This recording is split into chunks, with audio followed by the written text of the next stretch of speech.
My name is Lee Yang. I work at NVIDIA, and today I'm going to talk to you about a new API for deep learning inferencing in Apache Spark. So first, a little bit about myself. I've been working on ML and DL on Spark since the early days, back in 2014. When I worked at Yahoo, we were one of the earlier adopters of Spark and Hadoop, and we were working on large-scale ML algorithms. At Yahoo, I also worked on a project called TensorFlow on Spark, which we open sourced in 2017. Currently, I'm working at NVIDIA.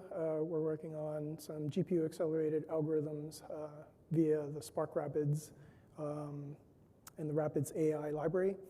And of course, I worked on this DL inference API, which is the focus of today's talk. So, Spark 3.4 in general makes deep learning easier for you guys. It all started actually with Spark 3.0, where GPU scheduling was added to the scheduler itself. Before that, your end-user application had to figure out how to schedule GPUs by itself, and trust me, it was not fun.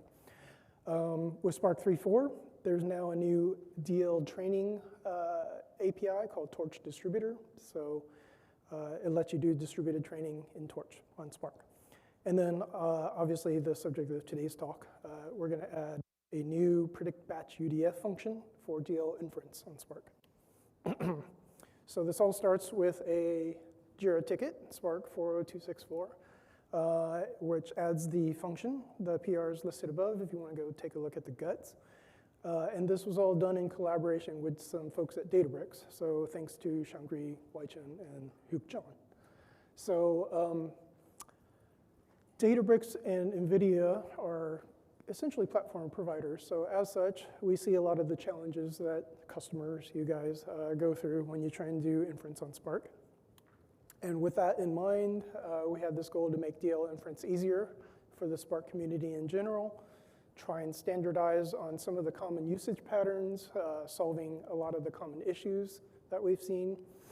And last but not least, we wanted to build it directly into Spark to make it a first-class citizen of Spark, to avoid relying on third-party integrations, and last but not least, most importantly, hopefully leverage community effort for future improvements and bug fixes. So what are some of the common issues that we've seen? So pretty basic, RDDs versus data frames. In 2023, you really should be using data frames, you really should be using PyArrow, and you really should be using Pandas UDFs, especially with respect to DL. RDDs are slow, row-based, lots of memory copies. I won't go through it all because I have more to show. So let's assume that you're already on data frames. The next issue that you're going to have is playing with Pandas UDF. So Pandas UDF presents your Spark data frame as a Pandas data frame to your UDF. But the first problem that you see is that the DL frameworks typically want NumPy or pure Python arrays. So you have to convert Pandas to NumPy. And as the second bullet shows, it can be tricky. If you've done this yourself, you've probably seen these APIs. You've probably used one or more or multiple of them. And a lot of it depends on your model, your use case, your data. So it can be tricky. And then even if you get that all straight, the output of your model prediction generally, again, is NumPy or some tensor thing. And you have to convert this back to a Pandas data frame or a Pandas series for Spark to recognize it. And a little note on the bottom about Pandas UDF types, but I won't go into too much detail there.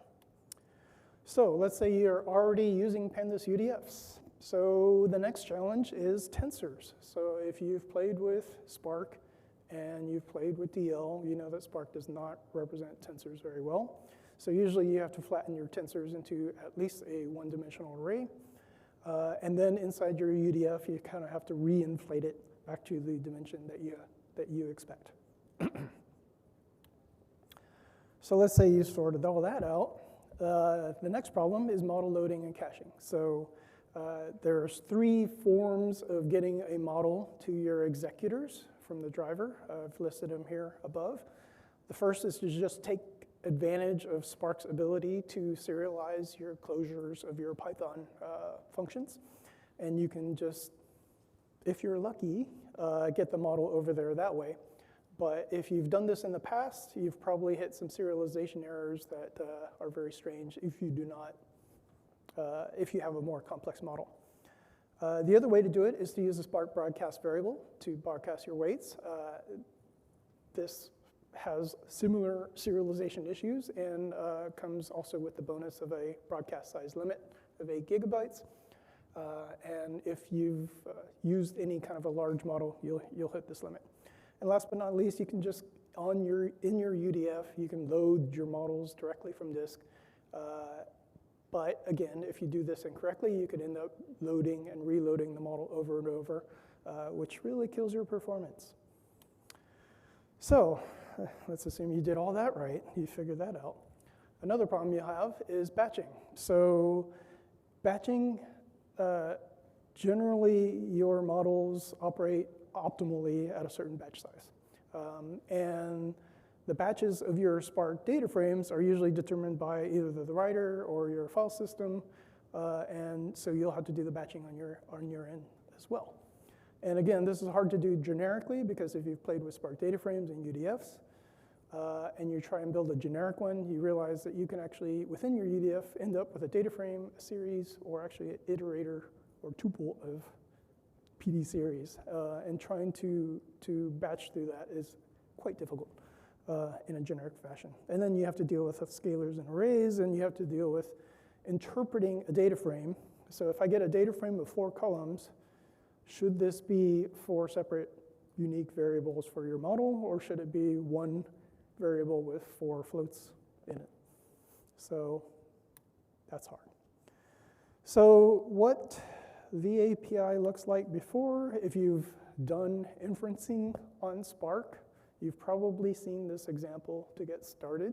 If not, it's listed there. It's one of the main samples that you'll see if you try and do it. So this is before Spark 3.4.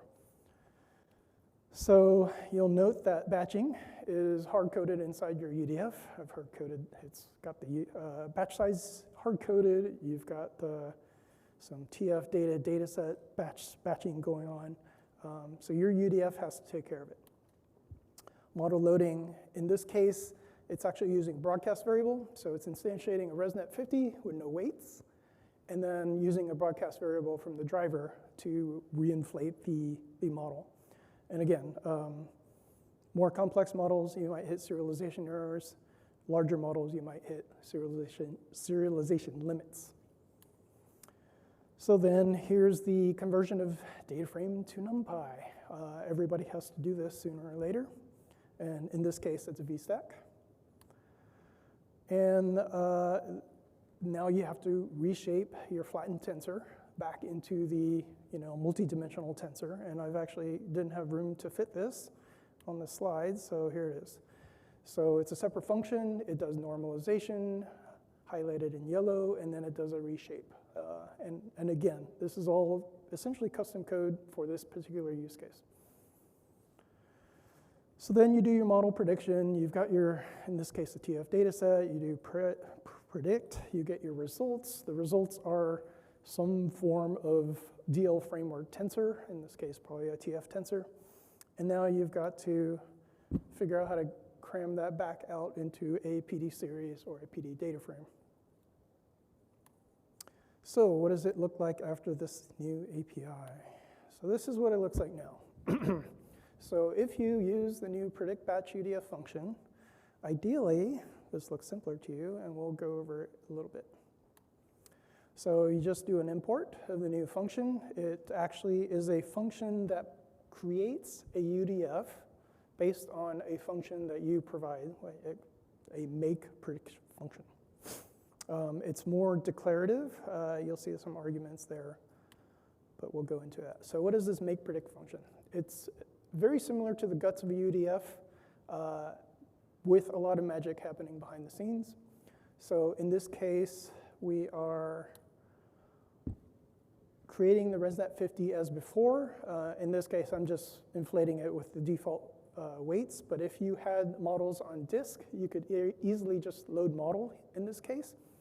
And again, we avoid the issue of loading and reloading the model over and over accidentally because there's actually some caching going on behind the scenes. So if you have the Python worker reuse flag set to true and you use this API, it will actually hold it in the Python memory of the worker every time a task goes through. So then you define your predict function, and I added type annotations here to show the difference. Basically, this function expects NumPy arrays and returns NumPy arrays. There's no more pandas. So you get your inputs as NumPy, magically translated from data frames. You can do your pre-processing, this time just using straight NumPy again. And then when you do your model prediction, again, DL frameworks prefer NumPy or Python arrays, so you can just invoke it as a single node box, right? And then you can return the NumPy array, and once again, behind the scenes, we'll convert it to pandas and Spark data frames. So this is a little side trip here. I've grayed out all the code. So if your model happens to take multiple variables, you just define your predict function to accept multiple variables. And in the data frame selection at the bottom, you will just select multiple columns, and those columns will get mapped into the variables of your predict function. And you'll also see this parameter called input tensor shapes. So that will handle the reinflation of dimensions for each of those columns. So back to our example, the last thing you need to do, you actually need to return the predict function itself. This is actually the hardest part because I've forgotten to do this a couple times. So the actual predict batch function takes the make predict function above. It takes a return type, which is the Spark return type equivalent of that model. It takes the batch size, which again now is declarative. It's not built into your code. It's handled underneath the covers. And it takes an array of input tensor shapes, which again handles the reinflation underneath the covers. So after everything is said and done, you end up with a ResNet 50 pandas UDF that does all the right things for you that you can invoke as before without a lot of per use case glue code. So fewer lines of code, you end up with automatic input conversion, you end up with tensor reshaping, input batching, model loading and caching, and output tensor conversion, and all using a built-in Spark API. No extra APIs to download and install. So here are some example notebooks. Apologies for the very long URL, so I tried to put a QR code there.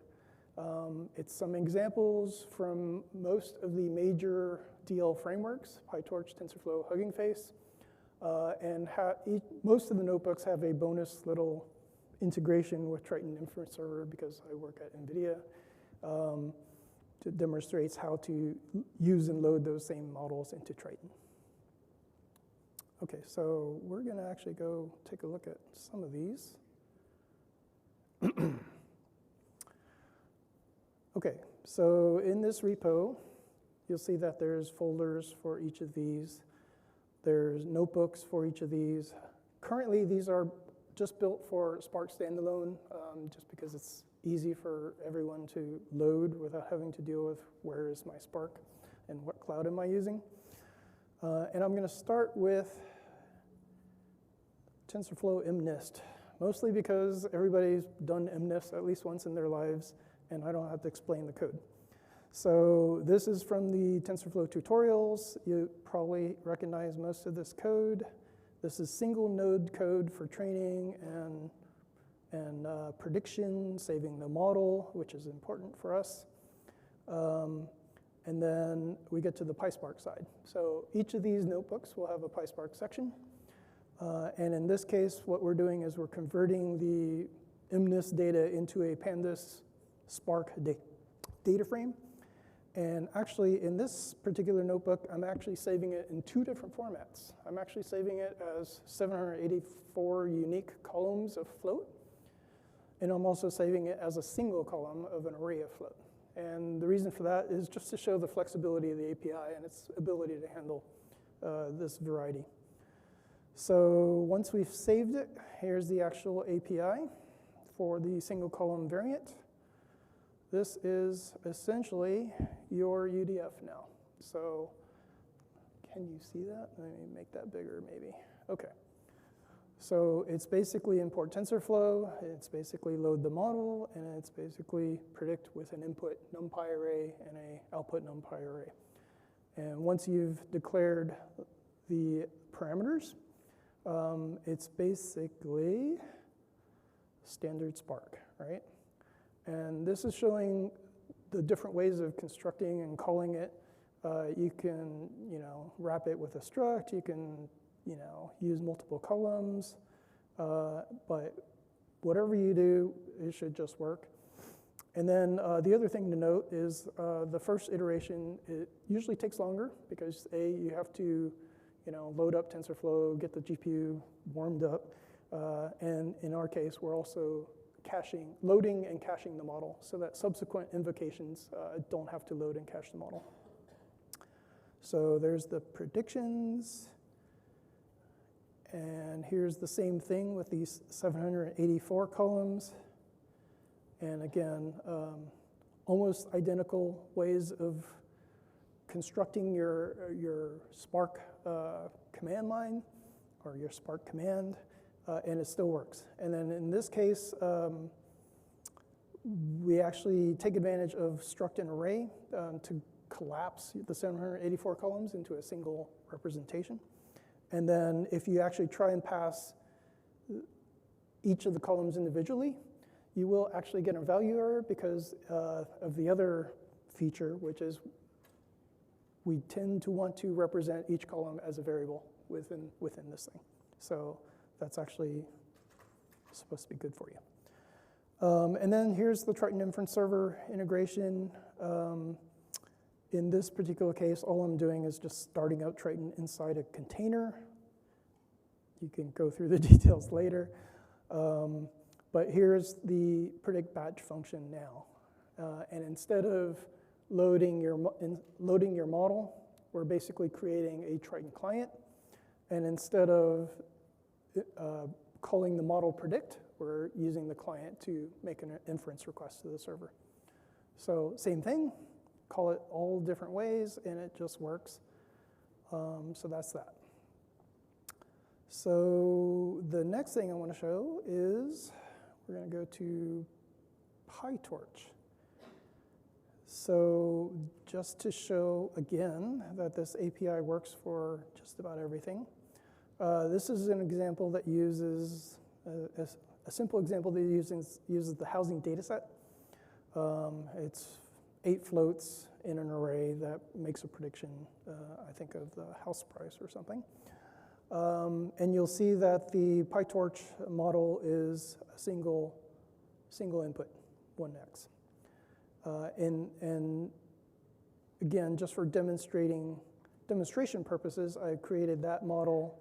But then I also created a variant of the model with 8 separate variables. So that's shown here. So now the forward pass of this PyTorch model has 8 separate variables. So how would we adapt to that in the PySpark API? So we go down to the PySpark section. We get our data stuffed into a Spark format. And in this case, I'm using 8 individual columns in my Spark data frame. So here you go. Here's the data frame. And here's, once again, invoking the predict batch function. So this is a little bit different. Obviously, Torch, you need to place the tensors and the model on your device. So there's a little bit of extra bit there. But otherwise, you're just loading your model. And same thing with the predict. You have to take the input, which is coming from CPU. You got to place it on device. But otherwise, you're just invoking the model with NumPy or Torch tensors.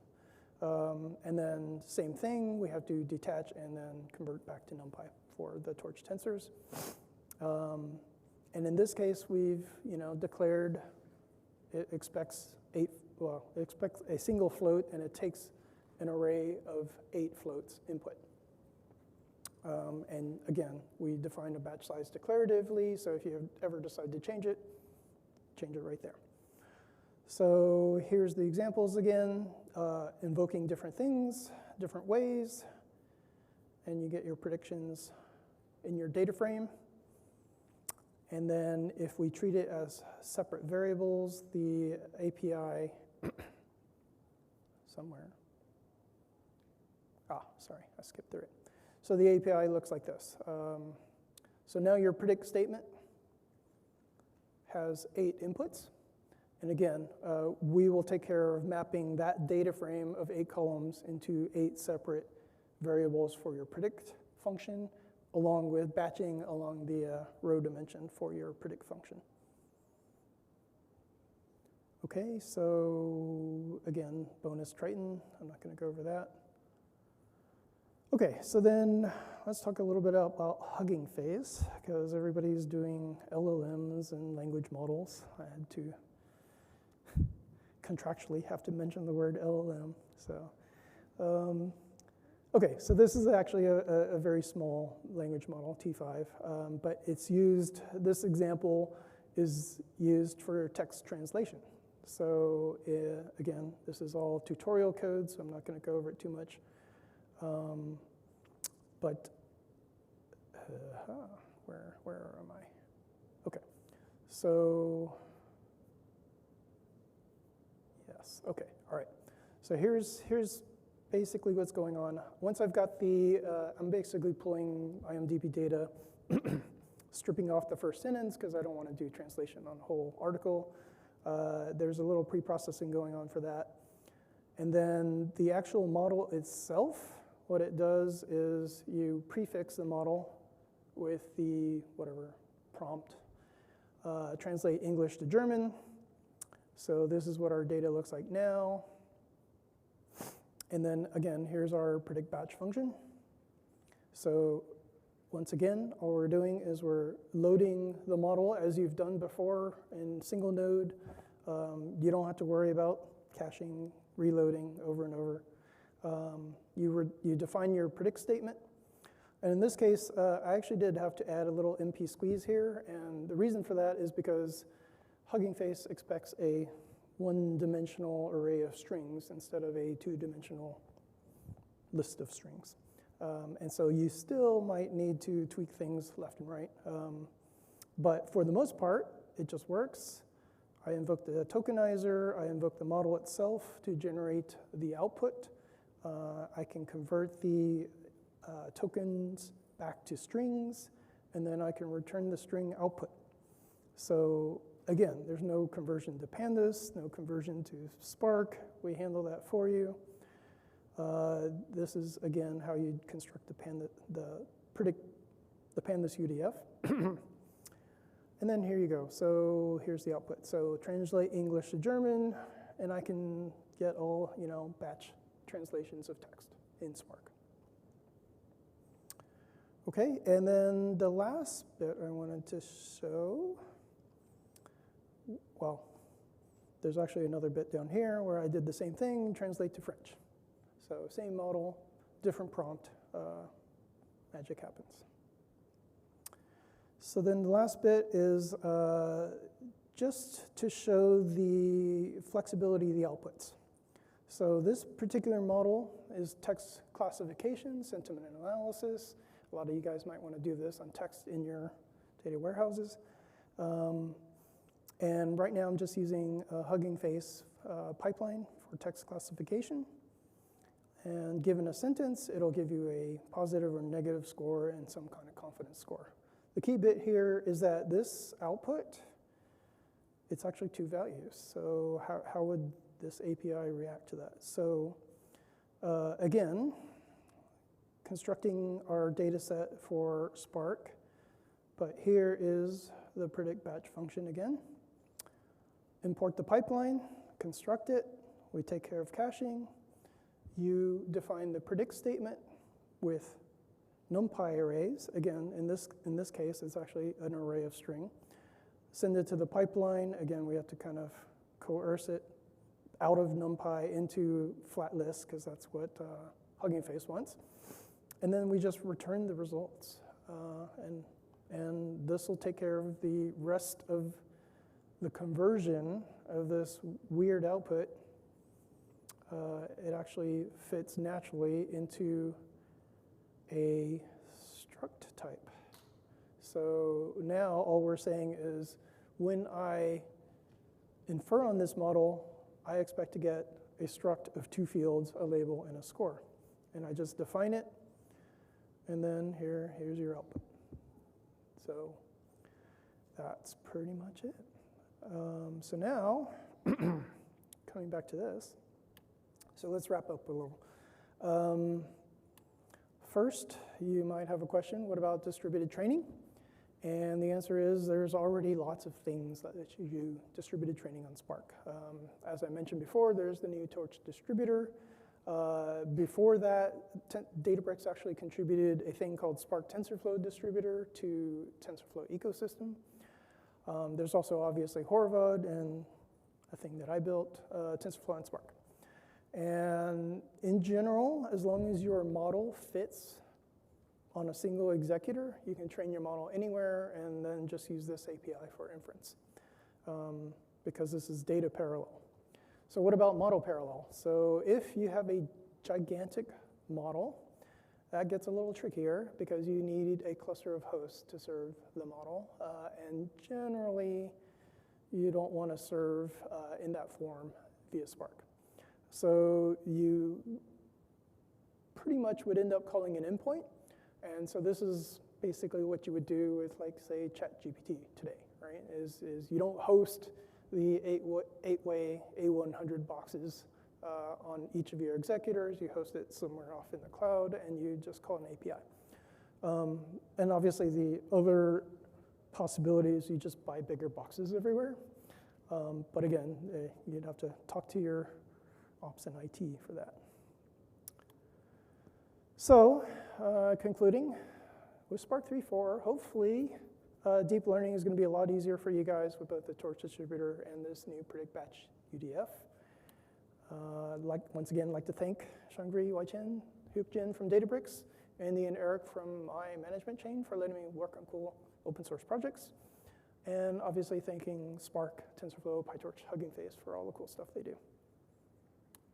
Any questions?